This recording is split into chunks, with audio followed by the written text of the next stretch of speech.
गोर लगै छी। हम चमचम मैथिली गीत में अहाँ समस्त मिथिलावासी के स्वागत करै छी। आई एगो हम बेटी लगन के गीत कहै छी। अहाँ सब ई गीत हमर जरूर सुनब, देखब और हमर चैनल के सब्सक्राइब, हमर वीडियो के लाइक जरूर कर देबै।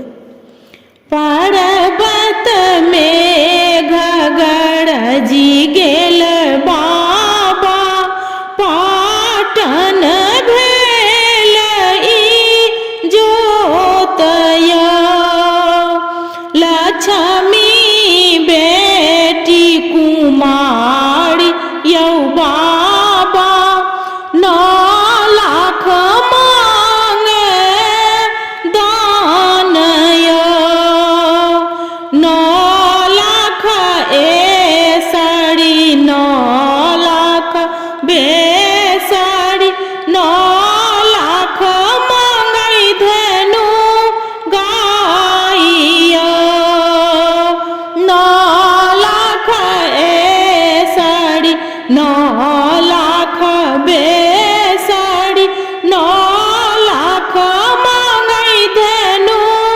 गाइया, कमला हसाए पुरैनी बिहुसाई सरोवर मार हिला कोरया, कमला हसाए पुरैनी बिहुसाई सरोवर मार हिला कोरया, ताही पैसी नहाए बाबा, सुखावती नामी नामी के सयो, ताही पैसी नहाए बाबा, सुखाए